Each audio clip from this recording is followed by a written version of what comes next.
बिस्मिल्लाहिर रहमानिर रहीम। अस्सलामु आलैकुम रहमतुल्लाहि व बाराकातुहू। उच्च माध्यमिक स्तरेर शिक्षार्थीबृंद, आशा करी तोमरा भालो आछो, सुस्थ आछो। तोमरा सुस्थ आछो এই বিশ্বাস থেকেই তোমাদেরকে অনলাইন ক্লাসে স্বাগত জানাচ্ছি। আমি এম জামান হোসেন, সহকারী অধ্যাপক, অর্থনীতি বিভাগ, ঢাকা উইমেন কলেজ, উত্তরা, ঢাকা থেকে। তোমরা দীর্ঘদিন ধরে শ্রেণীকক্ষ থেকে দূরে আছো এবং লেখাপড়ায় তোমরা অনেকটাই ক্ষতিগ্রস্ত হয়েছে। এ পর্যায়ে আমরা তোমাদের এই ক্ষতি কীভাবে কিছুটা হলেও পুষিয়ে নেওয়া যায় সেজন্য উদ্যোগ গ্রহণ করছি অনলাইন ক্লাস ব্যবস্থার। আজকে আমি তোমাদের সাথে তোমাদের অর্থনীতি প্রথম পত্রের দ্বিতীয় অধ্যায় নিয়ে আলোচনা করব। আমার পুরো আলোচনাটি একটি লেকচার সেটের মাধ্যমে আমি উপস্থাপন করব। সেখানে তোমরা দেখতে পাবে সেখানে 3টি পৃষ্ঠা আছে, সেটি আমি এখন তোমাদের সামনে উপস্থাপন করছি। চলো বন্ধুরা, আমরা সেখানে চলে যাই।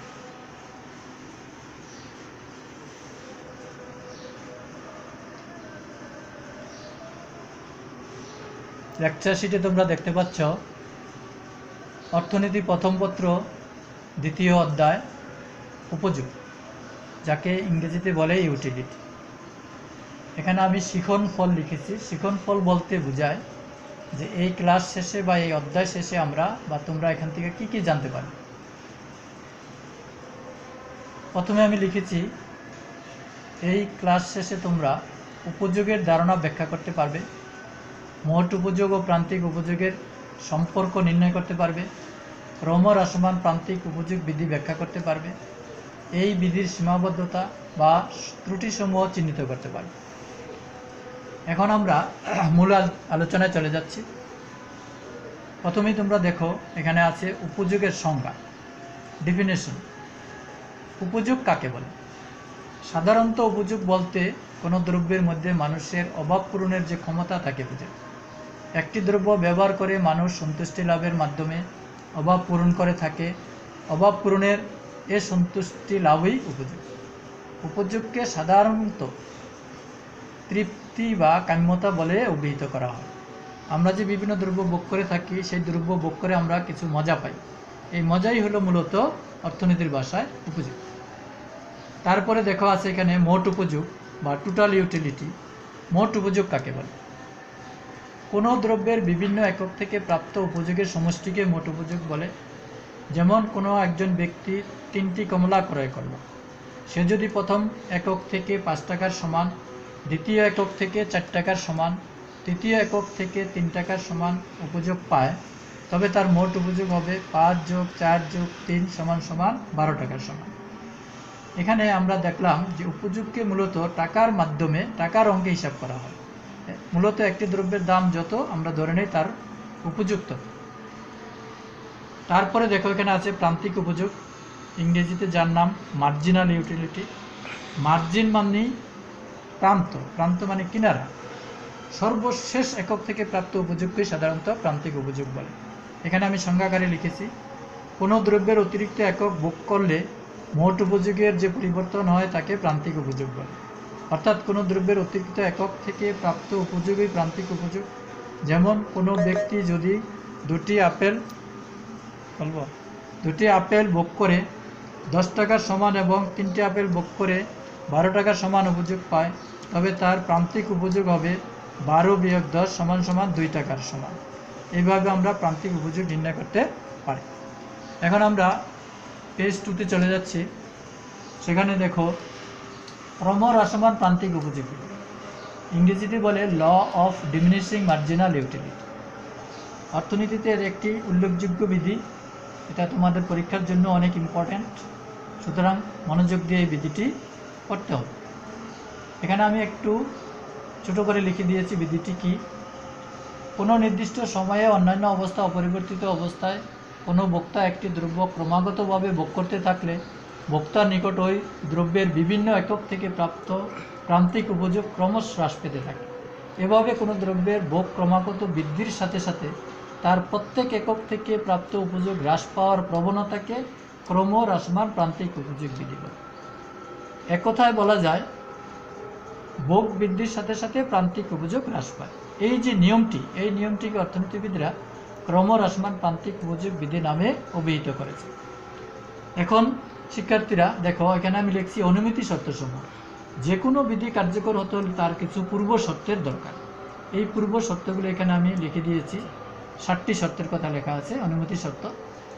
অর্থাৎ এই বিধিটা কার্যকর হবে যদি এই নিয়মগুলি মেনে চলা হয়। প্রথমে আছে বক্তার আচরণ যুক্তিশীল হতে হবে। 2 নম্বরে আছে বক্তার আয় প্রদত্ত এবং স্থির থাকতে হবে। আয়ের যদি পরিবর্তন হয় তাহলে এই বিধিটি কার্যকর হবে না। বিবেচ্য দ্রব্যের উপযোগ সংখ্যায় পরিমাপযোগ্য।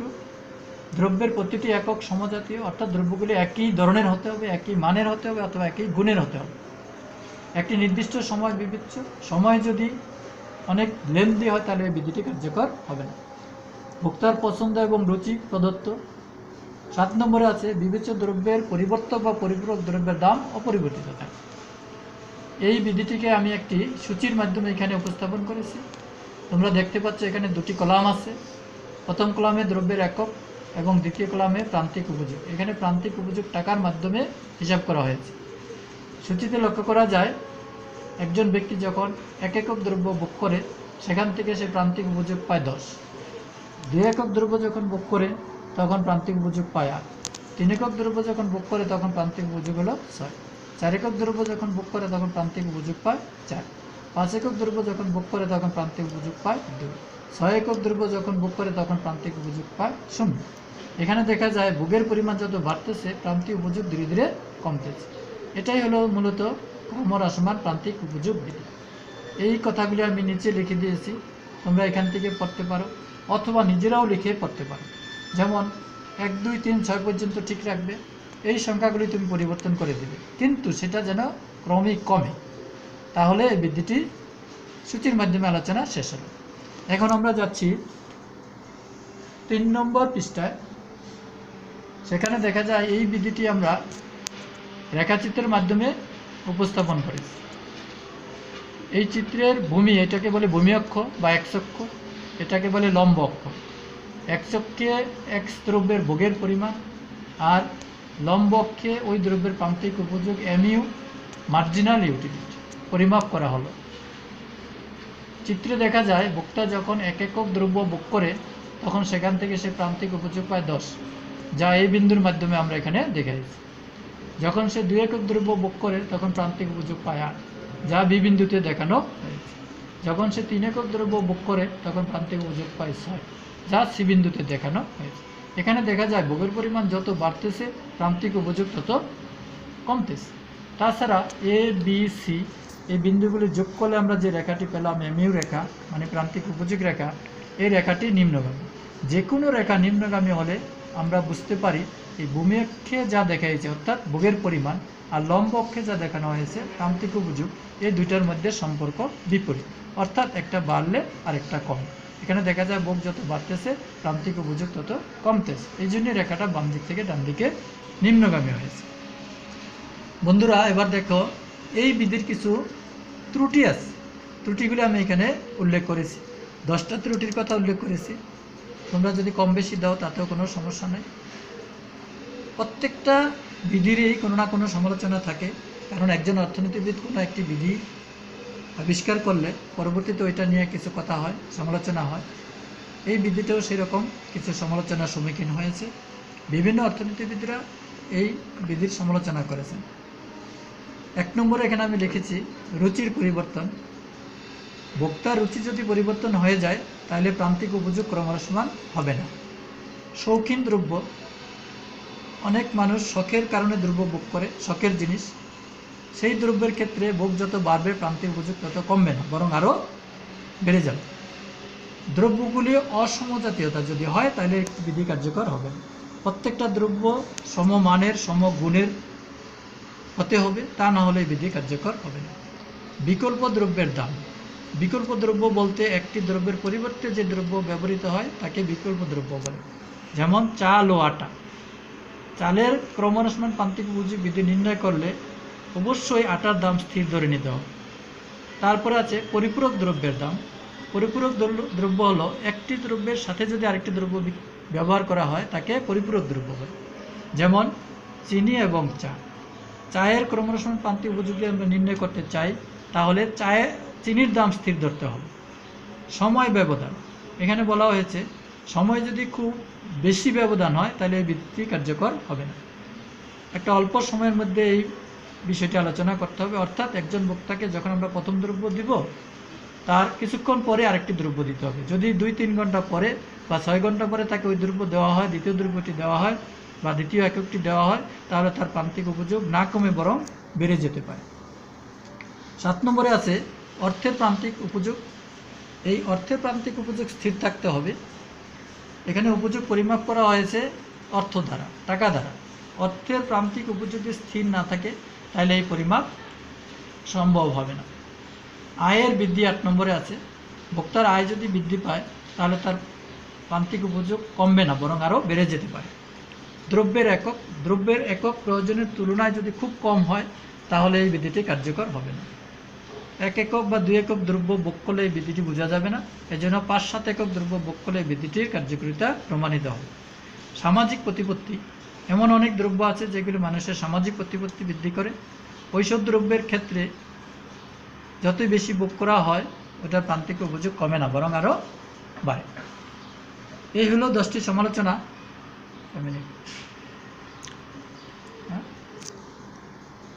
এখন দেখো এই আলোচনা থেকে আমরা তোমাদের জন্য কিছু বাড়ির কাজ দিয়েছি আমি, এগুলি মনোযোগ দিয়ে পড়বে, দরকার হয় এগুলি নোট করবে।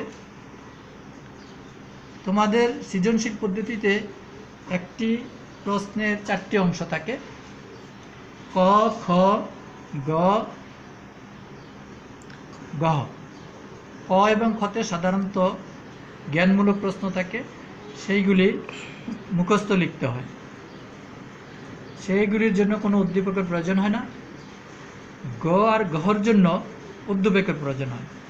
একটি উদ্দীপক দেওয়া থাকবে, সেই উদ্দীপকে হয়তো এরকম একটি সূচি দেওয়া থাকতে পারে অথবা কথায় লেখা থাকতে পারে একজন ব্যক্তি ভোগ করল কমলা লেবু বা আম অথবা লিচু অথবা কলা, এরকম।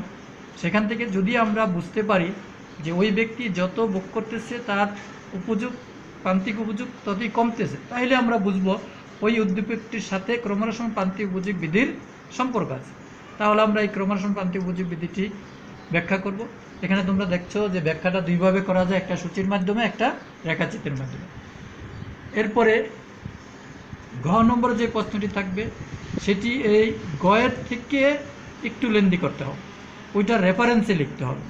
যেমন এখানে বলতে পারে যে এই বিধিটি সবসময় প্রযোজ্য কিনা, অথবা এই বিধির কোনো সমালোচনা আছে কিনা, সীমাবদ্ধতা আছে কিনা, অথবা ক্রমহ্রাসমান প্রান্তিক উপযোগ বিধি সবসময় কার্যকর হয় কিনা।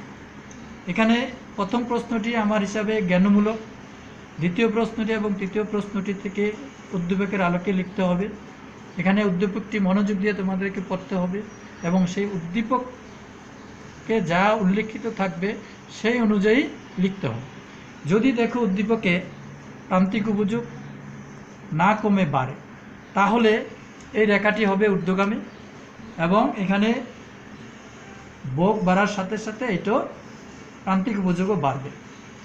তাহলে যদি তুমি ক্রমহ্রাসমান প্রান্তিক উপযোগ বিধিটি পারো তাহলে ক্রমবর্ধমানটিও লিখতে পারবে। যাই হোক, তুমি যদি বুঝতে পারো তাহলে অবশ্যই তোমরা এখান থেকে যে কোনো প্রশ্ন আসলেই তোমরা সেটা লিখতে পারবে। বন্ধুরা, এতক্ষণ আমরা যে আলোচনা করলাম আশা করি তোমরা বুঝতে পেরেছো বা তোমাদের কিছু উপকারে আসবে। নেক্সটে আবার আমি তোমাদের সাথে যুক্ত হবো ইনশাল্লাহ। সেই কদিন তোমরা সুস্থ থাকো এবং সেই সুস্থতা কামনা করে তোমাদের থেকে এখন আমি বিদায় নিচ্ছি। ধন্যবাদ সবাইকে। আল্লাহ হাফেজ।